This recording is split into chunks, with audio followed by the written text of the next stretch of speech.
ਬਹੁਤ ਹੀ ਸਤਿਕਾਰਯੋਗ ਗੁਰੂ ਗੁਰੂ ਸਾਰੇ ਖਾਲਸਾ ਜੀ, ਆਓ ਸਭ ਤੋਂ ਪਹਿਲਾਂ ਗੁਰਦੇਵ ਪਾਤਸ਼ਾਹ ਦੀ ਬਖਸ਼ਿਸ਼ ਪਵਿੱਤਰ ਫਤਿਹ ਬੁਲੰਦ ਕਰੀਏ। ਪਿਆਰ ਸਹਿਤ ਆਖਣਾ ਜੀ, ਵਾਹਿਗੁਰੂ ਜੀ ਕਾ ਖਾਲਸਾ, ਵਾਹਿਗੁਰੂ ਜੀ ਕੀ ਫਤਿਹ। ਜਿਸ ਤਰ੍ਹਾਂ ਕਿ ਪਿਛਲੇ 1-2 ਦਿਨਾਂ ਤੋਂ ਮੈਂ ਕੋਸ਼ਿਸ਼ ਕੀਤੀ ਹੈ ਕਿ ਤੁਹਾਡੇ ਨਾਲ ਕੇਂਦਰ ਸਰਕਾਰ ਦੇ ਵੱਲੋਂ ਜਿਹੜੇ ਖੇਤੀਬਾੜੀ ਦੇ ਨਾਲ ਸੰਬੰਧਿਤ 3 ਆਰਡੀਨੈਂਸ ਜਾਰੀ ਕੀਤੇ ਗਏ ਨੇ, ਉਹਨਾਂ ਦੇ ਬਾਰੇ ਵਿਚਾਰ ਚਰਚਾ ਕਰ ਸਕਾਂ, ਕਿਉਂਕਿ ਇਹ ਸਾਡੇ ਸੂਬੇ ਦੇ ਵਿੱਚ ਇੱਕ ਬਹੁਤ ਵੱਡਾ ਭਖਵਾਂ ਮੁੱਦਾ ਬਣਿਆ ਹੋਇਆ ਹੈ। ਕਿਉਂਕਿ ਜਿਹੜਾ ਕਾਸ਼ਤਕਾਰ ਹੈ, ਜਿਹੜਾ ਕਿਸਾਨ ਹੈ, ਉਸ ਦੀ ਜਿਹੜੀ ਇਹਨਾਂ ਆਰਡੀਨੈਂਸ ਦੇ ਪ੍ਰਤੀ ਵਿਆਖਿਆ ਹੈ ਜਾਂ ਜਿਸ ਤਰ੍ਹਾਂ ਉਹ ਇਹਨੂੰ ਭਵਿੱਖ ਦੇ ਸਮੇਂ ਨੂੰ ਲੈ ਕੇ ਪ੍ਰਭਾਸ਼ਿਤ ਕਰ ਰਿਹਾ ਹੈ, ਉਹਦੇ ਨਾਲ ਸਮੁੱਚੇ ਖਿੱਤੇ ਦਾ, ਚਾਹੇ ਕਿਸਾਨ ਭਾਈਚਾਰਾ ਹੈ, ਚਾਹੇ ਆੜਤੀ ਵਰਗ ਹੈ, ਚਾਹੇ ਆਮ ਮਜ਼ਦੂਰ ਹੈ ਜਾਂ ਫਿਰ ਛੋਟਾ ਵਪਾਰੀ ਹੈ, ਉਹ ਸਾਰੇ ਕਿਤੇ ਨਾ ਕਿਤੇ ਬੜੇ ਚਿੰਤਤ ਨੇ। ਕਿਉਂਕਿ ਜਿਸ ਤਰ੍ਹਾਂ ਦੇ ਨਾਲ ਸਰਕਾਰ ਦੇ ਵੱਲੋਂ ਇਹ ਆਰਡੀਨੈਂਸ ਪੇਸ਼ ਕੀਤੇ ਗਏ ਨੇ, ਜਾਰੀ ਕੀਤੇ ਗਏ ਨੇ, ਜਾਂ ਫਿਰ ਕਹਿ ਸਕਦੇ ਹਾਂ ਕਿ ਪਾਸ ਹੋ ਚੁੱਕੇ ਨੇ, ਉਹਨਾਂ ਦੇ ਨਾਲ ਇੰਜ ਲੱਗਦਾ ਹੈ ਕਿ ਕਿਸਾਨਾਂ ਦੀ ਜਿਣਸ ਜਾਂ ਉਹਨਾਂ ਦੀ ਉਪਜ ਜਿਹੜੀ ਹੈ, ਉਹਦੀ ਜਿਹੜੀ ਕਹਿੰਦੇ ਆ ਕਿ ਜਿਹੜੀ ਉਹਦੀ ਖਰੀਦ ਤੋਂ ਬਾਅਦ ਜਿਹੜੀ ਅਦਾਇਗੀ ਔਰ ਖਰੀਦ ਮੁੱਲ, ਇਹ ਸਾਰੇ ਜਿਹੜੇ ਨੇ ਅਸੁਰੱਖਿਅਤ ਹੁੰਦੇ ਜਾ ਰਹੇ ਨੇ। ਕੱਲ ਤੁਹਾਡੇ ਨਾਲ ਜਿਹੜੇ ਇੱਕ ਆਰਡੀਨੈਂਸ ਦੇ ਨਾਲ ਸੰਬੰਧਿਤ ਵਾਰਤਾਲਾਪ ਕੀਤੀ ਸੀ, ਅੱਜ ਉਹਦਾ ਦੂਸਰਾ ਪੱਖ ਬੜਾ ਅਹਿਮ ਹੈ ਜਿਹੜਾ ਤੁਹਾਡੇ ਨਾਲ ਸਾਂਝਾ ਕਰਨਾ ਚਾਹੁੰਦਾ ਹਾਂ। ਉਹ ਜਿਹੜਾ ਹੈ ਉਹ ਹੈ ਕਿ ਜ਼ਰੂਰੀ ਜਿਹੜੀਆਂ ਵਸਤਾਂ ਨੇ ਉਹਦੇ ਬਾਰੇ ਜਿਹੜਾ 1955 ਦਾ ਐਕਟ ਸੀ, ਜਿਹੜੀ ਉਹਦੇ ਵਿੱਚ ਸੋਧ ਕੀਤੀ ਗਈ ਹੈ, ਜਿਸ ਨੂੰ ਐਸੈਂਸ਼ੀਅਲ ਕਮੋਡਿਟੀ ਅਮੈਂਡਮੈਂਟ ਐਕਟ 2020 ਨਾਮ ਦਿੱਤਾ ਗਿਆ ਹੈ, ਔਰ ਜਿਹੜੀ 1955 ਦੇ ਐਕਟ ਦੇ ਵਿੱਚ ਸੋਧ ਕੀਤੀ ਗਈ ਹੈ। ਸੋ ਇਹ ਸੋਧ 1955 ਵਾਲਾ ਐਕਟ ਕੀ ਸੀ, ਜਿੰਨਾ ਚਿਰ ਸਾਨੂੰ ਉਸ ਚੀਜ਼ ਦੀ ਸਮਝ ਨਹੀਂ ਆਉਂਦੀ, ਉਹਨਾਂ ਚਿਰ ਤੱਕ ਇਸ ਸੋਧ ਤੋਂ ਬਾਅਦ ਜਿਹੜੇ ਨੁਕਸਾਨ ਹੋਣੇ ਨੇ ਉਹਨਾਂ ਦੇ ਬਾਰੇ ਸਾਨੂੰ ਸਮਝਣ ਦੇ ਵਿੱਚ ਪਰੇਸ਼ਾਨੀ ਆਵੇਗੀ। ਸੋ ਪਹਿਲੀ ਗੱਲ ਇਹ ਹੈ ਕਿ 1955 ਦੇ ਵਿੱਚ ਇਹ ਜਿਹੜਾ ਜ਼ਰੂਰੀ ਵਸਤਾਂ ਦੇ ਭੰਡਾਰ ਕਰਨ ਦੇ ਬਾਰੇ ਜਿਹੜਾ ਐਕਟ ਸੀ, ਉਹ ਕੀ ਸੀ? ਉਹ ਇਹ ਸੀ ਕਿ ਕਿਸਾਨ ਦੇ ਵੱਲੋਂ ਜਿਹੜੀ ਉਪਜ ਪੈਦਾ ਕੀਤੀ ਜਾਂਦੀ ਹੈ ਜਾਂ ਜਿਹੜੀ ਉਸ ਦੀ ਜਿਣਸ ਹੈ, ਉਸ ਨੂੰ ਇੱਕ ਖਾਸ ਲਿਮਟ ਤੱਕ, ਇੱਕ ਖਾਸ ਸੀਮਾ ਤੱਕ ਔਰ ਖਾਸ ਸਮੇਂ ਤੱਕ ਹੀ ਭੰਡਾਰ ਕੀਤਾ ਜਾ ਸਕਦਾ ਸੀ। ਔਰ ਜੇਕਰ ਉਸ ਸੀਮਾ ਤੋਂ ਔਰ ਸਮੇਂ ਤੋਂ ਵੱਧ ਕੋਈ ਉਸ ਨੂੰ ਸਟੋਰ ਕਰਦਾ ਸੀ ਜਾਂ ਭੰਡਾਰ ਕਰਦਾ ਸੀ, ਤਾਂ ਉਸ ਨੂੰ ਕਾਲਾ ਬਾਜ਼ਾਰੀ ਦੇ ਕਾਨੂੰਨ ਦੇ ਅਧੀਨ ਉਸ ਦੇ ਉੱਪਰ ਜਿਹੜੀ ਸੀ ਕਾਨੂੰਨੀ ਕਾਰਵਾਈ ਹੋ ਸਕਦੀ ਸੀ, ਭਾਵ ਕਿ ਹੁਕੂਮਤ ਉਸ ਦੇ ਉੱਪਰ ਕਾਰਵਾਈ ਕਰ ਸਕਦੀ ਸੀ। ਪਰ ਫਿਰ ਵੀ ਇਸ ਦੇ ਬਾਵਜੂਦ ਵੀ ਕਾਲਾ ਬਾਜ਼ਾਰੀ ਰੁਕਦੀ ਨਹੀਂ ਸੀ। ਤਕਰੀਬਨ ਕਾਲਾ ਬਾਜ਼ਾਰੀ ਹੁੰਦੀ ਸੀ ਕਿ ਬਹੁਤ ਸਾਰੀਆਂ ਐਸੀਆਂ ਵਸਤਾਂ, ਐਸੀ ਜਿਣਸ, ਐਸੀ ਉਪਜ ਜਿਹੜੀ ਸੀ, ਉਸ ਨੂੰ ਕੋਲਡ ਸਟੋਰਾਂ ਦੇ ਵਿੱਚ ਵੱਡੇ ਵੱਡੇ ਵਪਾਰੀਆਂ ਦੇ ਵੱਲੋਂ ਸਟੋਰ ਕਰ ਲਿਆ ਜਾਂਦਾ ਸੀ। ਜਦੋਂ ਉਹ ਉਪਜ ਪੈਦਾ ਹੁੰਦੀ ਸੀ, ਚਾਹੇ ਉਹ ਸਬਜ਼ੀ ਲੈ ਲਈਏ ਜਾਂ ਕੋਈ ਹੋਰ ਜਿਣਸ ਲੈ ਲਈਏ, ਉਦੋਂ ਉਸ ਦੀ ਕੀਮਤ ਜਿਹੜੀ ਹੈ ਉਹ ਬੜੀ ਘੱਟ ਹੁੰਦੀ ਹੈ, ਕਿਉਂਕਿ ਮੰਡੀ ਦੇ ਵਿੱਚ ਉਹਦੀ ਆਮਦ ਜ਼ਿਆਦਾ ਹੋ ਜਾਂਦੀ ਹੈ। ਤੇ ਜਦੋਂ ਖਰੀਦਦਾਰ ਘੱਟ ਹੋਵੇ ਤੇ ਖਪਤਕਾਰ ਜਿਹੜੇ ਨੇ ਉਹ ਵੀ ਘੱਟ ਹੋਣ ਤੇ ਆਮਦ ਜ਼ਿਆਦਾ ਹੋਵੇ, ਕੁਦਰਤੀ ਹੈ ਕਿ ਜਿਹੜੀ ਕੀਮਤ ਹੈ ਉਹ ਘਟ ਜਾਂਦੀ ਹੈ। ਪਰ ਜਦੋਂ ਉਸ ਦੀ ਆਮਦ ਰੁਕ ਜਾਂਦੀ ਸੀ ਤੇ ਜਦੋਂ ਖਪਤਕਾਰ ਵੱਧ ਜਾਂਦੇ ਸੀ, ਤੇ ਉਹਨਾਂ ਦਿਨਾਂ ਦੇ ਵਿੱਚ ਇਹ ਜਿਹੜਾ ਵੱਡਾ ਵਪਾਰੀ ਵਰਗ ਹੈ, ਉਸ ਵਸਤੂ ਨੂੰ ਆਪਣੇ ਕੋਲਡ ਸਟੋਰਾਂ ਦੇ ਵਿੱਚੋਂ, ਆਪਣੇ ਗੋਦਾਮਾਂ ਦੇ ਵਿੱਚੋਂ ਕੱਢ ਕੇ ਮੰਡੀ ਦੇ ਵਿੱਚ ਲੈ ਕੇ ਆਉਂਦਾ ਸੀ। ਤੇ ਜਿਹੜੀ ਜਿਣਸ, ਸਬਜ਼ੀ ਜਾਂ ਉਪਜ ਕਿਸਾਨ ਨੇ ਆਪਣੀ ਉਪਜ ਦੇ ਸਮੇਂ ਦੇ ਵਿੱਚ, ਆਪਣੇ ਸੀਜ਼ਨ ਦੇ ਵਿੱਚ 2 ਰੁਪਏ ਕਿਲੋ ਵੇਚੀ ਹੁੰਦੀ ਸੀ, ਉਹੀ ਉਸ ਨੂੰ ਬਾਅਦ ਦੇ ਵਿੱਚ 20 ਰੁਪਏ ਕਿਲੋ ਖਰੀਦਣੀ ਪੈਂਦੀ ਸੀ। ਸੋ ਭਾਵੇਂ ਕਿ ਇਹ ਜਿਹੜਾ ਜ਼ਰੂਰੀ ਵਸਤਾਂ ਦੇ ਉੱਪਰ ਇਹ ਐਕਟ ਸੀ, ਇਹ ਪੂਰੀ ਤਰ੍ਹਾਂ ਦੇ ਨਾਲ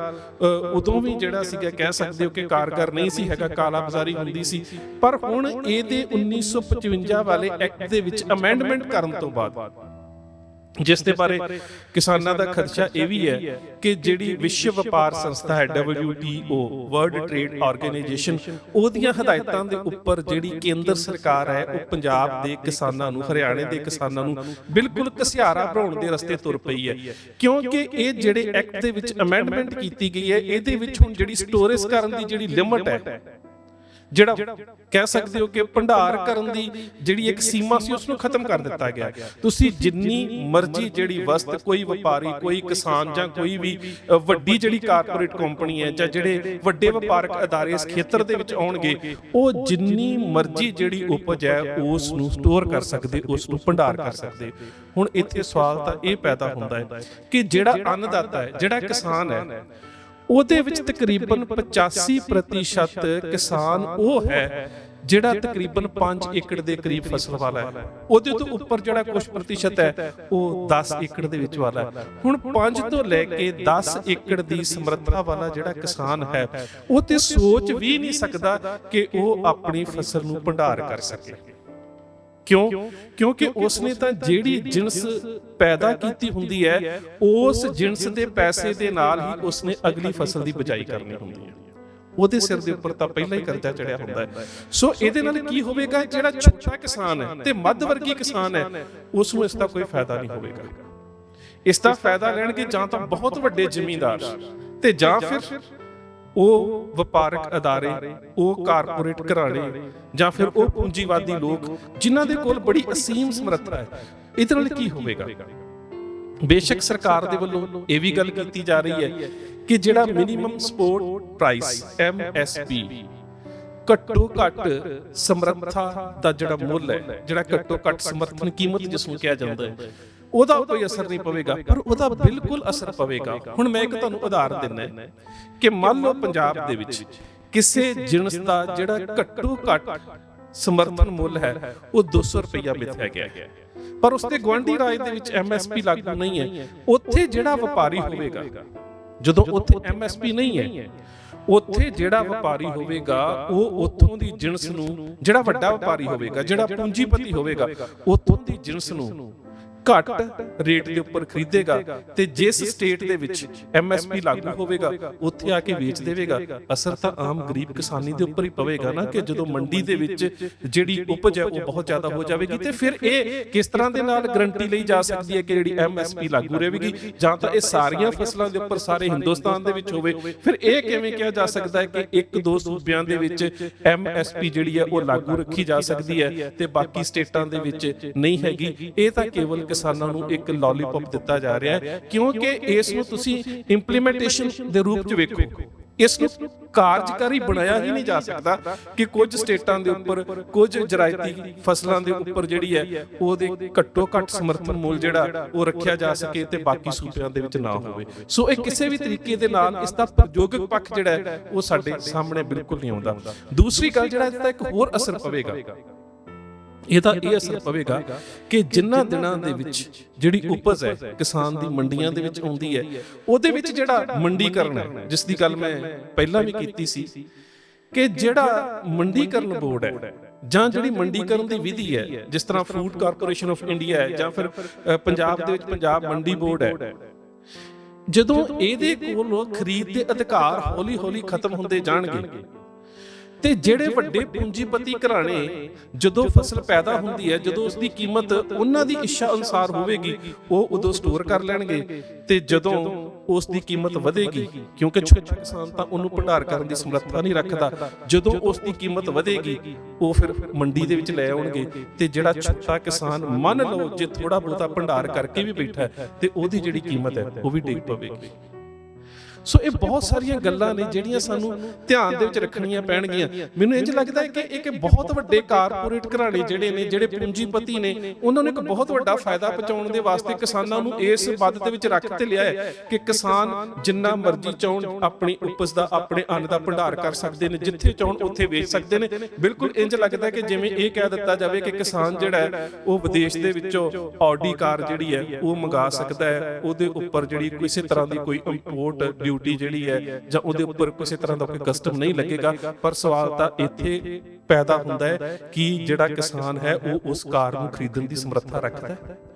ਸੋ ਜਿਹੜੀ ਕਹਿ ਦਿੱਤੀ ਜਾ ਰਹੀ ਹੈ ਕਿ ਕਿਸਾਨਾਂ ਨੂੰ ਇਹ ਰਿਆਇਤ ਦਿੱਤੀ ਗਈ ਹੈ ਕਿ ਪੰਜਾਬ ਦਾ ਜਿਹੜਾ ਨੀਵੇਂ ਪੱਧਰ ਦਾ ਤੇ ਮੱਧ ਵਰਗ ਦਾ ਜਿਹੜਾ ਕਿਸਾਨ ਹੈ ਕੀ ਉਸ ਰਿਆਇਤ ਨੂੰ ਲੈਣ ਦੀ ਸਮਰੱਥਾ ਰੱਖਦਾ ਹੈ? ਉਹਦੇ ਕੋਲ ਤੇ ਸਮਰੱਥਾ ਨਹੀਂ ਹੈ ਕਿ ਉਹ ਆਪਣੇ ਅੰਨ ਨੂੰ, ਆਪਣੀ ਉਪਜ ਨੂੰ, ਆਪਣੀ ਜਿੰਸ ਨੂੰ ਜਿਹੜਾ ਉਹ ਕਿਸੇ ਵੀ ਰੂਪ ਦੇ ਵਿੱਚ ਭੰਡਾਰ ਕਰ ਸਕੇ। ਵਿਦੇਸ਼ਾਂ ਦੇ ਵਿੱਚ, ਅਮਰੀਕਾ ਦੇ ਵਿੱਚ ਜਾਂ ਹੋਰ ਕਈ ਦੇਸ਼ਾਂ ਦੇ ਵਿੱਚ ਇਹ ਮਾਡਲ ਹੈ, ਪਰ ਉਸ ਮਾਡਲ ਦੇ ਨਾਲ ਭਾਵੇਂ ਕਿ ਇਹ 50 ਸਾਲ ਪਹਿਲਾਂ ਦਾ ਮਾਡਲ ਹੈ ਉੱਥੇ, ਜਿਸ ਚੀਜ਼ ਨੂੰ ਅੱਜ ਇੱਥੇ ਇੰਪਲੀਮੈਂਟੇਸ਼ਨ ਜਿਸ ਦੀ ਕੀਤੀ ਜਾ ਰਹੀ ਹੈ, ਇਸ ਤੋਂ 50 ਸਾਲ ਪਹਿਲਾਂ ਅਮਰੀਕਾ ਵਰਗੇ ਦੇਸ਼ਾਂ ਦੇ ਵਿੱਚ ਇਹ ਮਾਡਲ ਚੱਲ ਰਿਹਾ ਹੈ, ਪਰ ਕਾਮਯਾਬ ਬਹੁਤ ਘੱਟ ਪ੍ਰਤੀਸ਼ਤ ਹੋਇਆ ਹੈ। ਔਰ ਉਹਨਾਂ ਕਿਸਾਨਾਂ ਦੇ ਵਿੱਚ ਤੇ ਕਹਿ ਸਕਦੇ ਹੋ ਕਿ ਕੰਪਨੀਆਂ ਦੇ ਵਿੱਚ ਇਹ ਸਮਝੌਤੇ ਜਿਹੜੇ ਨੇ ਲਾਭਵੰਦ ਸਾਬਤ ਹੋਏ ਨੇ, ਜਿੱਥੇ ਕਿਸਾਨ ਵੀ ਬਹੁਤ ਵੱਡੀ ਕੀ ਕਹਿੰਦੇ ਹੋ ਕਿ ਜ਼ਰਾਇਤੀ ਖੇਤਰ ਦਾ ਮਾਲਕ ਹੈ ਤੇ ਕੰਪਨੀ ਵੀ ਵੱਡੀ ਹੈ, ਉੱਥੇ ਚਾਹੇ ਫਿਰ ਉਹ ਕਿਸੇ ਕੰਪਨੀ ਦੇ ਨਾਲ ਵੀ ਆਪਣਾ ਸਮਝੌਤਾ ਕਰਦਾ ਹੈ, ਪਰ ਉੱਥੇ ਵੀ ਜਿਹੜਾ ਛੋਟਾ ਕਿਸਾਨ ਸੀ ਉਹ ਹੌਲੀ ਹੌਲੀ ਖਤਮ ਹੁੰਦਾ ਗਿਆ ਤੇ ਉਸਨੇ ਖੇਤੀ ਨੂੰ ਛੱਡ ਕੇ ਮਜ਼ਦੂਰੀ ਕਰਨ ਨੂੰ ਤਰਜੀਹ ਦਿੱਤੀ।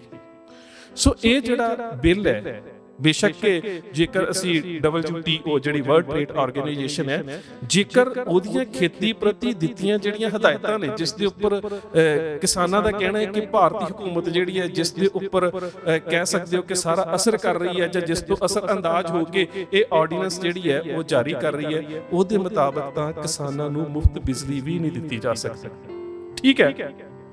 ਨਾ ਬਿਜਲੀ ਦਿੱਤੀ ਜਾਵੇ। ਜੇ ਕਿਸਾਨਾਂ ਨੂੰ ਮੁਫਤ ਬਿਜਲੀ ਨਹੀਂ ਦਿੱਤੀ ਜਾ ਸਕਦੀ, ਹੋਰ ਸਹੂਲਤਾਂ ਤਾਂ ਦਿੱਤੀਆਂ ਜਾ ਸਕਦੀਆਂ, ਉਹਨਾਂ ਦਾ ਸਿਹਤ ਬੀਮਾ ਕੀਤਾ ਜਾ ਸਕਦਾ ਹੈ, ਉਹਨਾਂ ਨੂੰ ਇੱਕ ਖਾਸ ਰਿਆਇਤ ਦਿੱਤੀ ਜਾ ਸਕਦੀ ਹੈ, ਜਿਸ ਤਰ੍ਹਾਂ ਬਹੁਤ ਜਿਹੜੇ ਹੋਰ ਕਈ ਵੱਡੇ ਦੇਸ਼ ਨੇ ਉਹਨਾਂ ਦੇ ਵਿੱਚ ਦਿੱਤੀ ਜਾਂਦੀ ਹੈ। ਪਰ ਇੱਥੇ ਸਵਾਲ ਤਾਂ ਇਹ ਹੈ ਕਿ ਇੱਥੇ ਤੇ ਅਜੇ ਤੱਕ ਸੂਬਿਆਂ ਦਾ ਜਿਹੜਾ ਕਰਜ਼ਾ ਹੈ ਉਹ ਵੀ ਮਾਫ ਨਹੀਂ ਹੋ ਸਕਿਆ। ਕਿਸਾਨ ਜਿਹੜੇ ਕਰਜ਼ੇ ਕਰਕੇ ਜਿਹੜੇ ਨੇ ਉਹ ਆਤਮ ਹੱਤਿਆਵਾਂ ਕਰਦੇ ਨੇ, ਤੇ ਉਹਨਾਂ ਕਿਸਾਨਾਂ ਦੇ ਉੱਪਰ ਜਦੋਂ ਹੋਰ ਬੋਝ ਪੈ ਜਾਣਗੇ ਤੇ ਉਹਨਾਂ ਨੇ ਇਸ ਸਟੇਟ ਜਾਂ ਸਟੇਟ ਤੋਂ ਬਾਹਰ ਦੇ ਜਿਹੜੇ ਮੰਡੀਕਰਨ ਦੀ ਨੀਤੀ ਹੈ, ਉਹਨਾਂ ਇਹਦੇ ਵਿੱਚੋਂ ਕੀ ਫਾਇਦਾ ਲੈਣਾ ਹੈ। ਸੋ ਆ ਜਾ ਕੇ ਕਿਤੇ ਨਾ ਕਿਤੇ ਸਾਡੇ ਕਿਸਾਨ ਵੀਰਾਂ ਨੂੰ ਇਸ ਗੱਲ ਤੋਂ ਜਾਗਰੂਕ ਹੋਣਾ ਪਵੇਗਾ ਕਿ ਜੇਕਰ ਇਹ ਆਰਡੀਨੈਂਸ ਹੁਣ ਸਰਕਾਰ ਦੇ ਵੱਲੋਂ ਪਾਸ ਕਰ ਦਿੱਤੇ ਗਏ ਨੇ, ਸਾਡੀ ਭਵਿੱਖ ਦੀ ਨੀਤੀ ਕੀ ਹੋਵੇ। ਔਰ ਮਾਫ ਕਰਨਾ, ਇੱਕ ਗੱਲ ਬੜੀ ਅਹਿਮ ਹੈ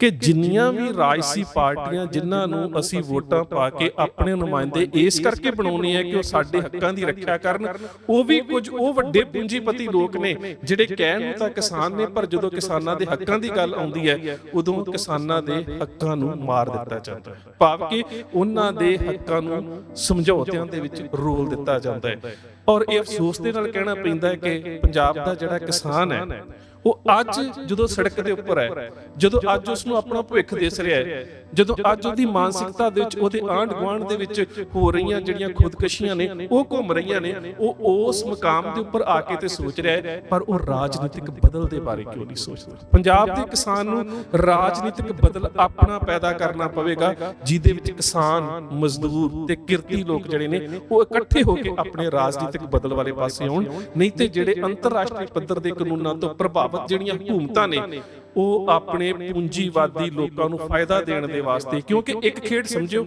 ਉਹ ਬੜੀ ਅਹਿਮ ਹੈ ਕਿ ਗਰੀਬ ਜਿਹੜਾ ਹੈ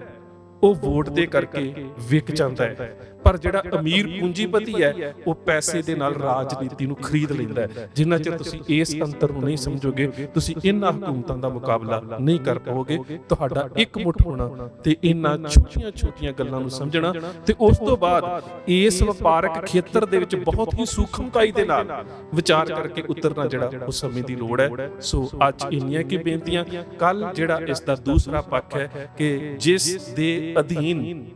ਅਗਲਾ ਪੱਖ ਇਸ ਦਾ ਕੀ ਹੈ, ਉਹ ਦੇ ਬਾਰੇ ਜ਼ਰੂਰ ਤੁਹਾਡੇ ਨਾਲ ਵਿਚਾਰ ਸਾਂਝੇ ਕਰਾਂਗਾ। ਅੱਜ ਇੰਨੀਆਂ ਬੇਨਤੀਆਂ ਪ੍ਰਵਾਨ। ਫਤਿਹ ਦੀ ਸਾਂਝ, ਪਿਆਰ ਸਹਿਤ ਆਖਣਾ ਜੀ। ਵਾਹਿਗੁਰੂ ਜੀ ਕਾ ਖਾਲਸਾ, ਵਾਹਿਗੁਰੂ ਜੀ ਕੀ ਫਤਿਹ।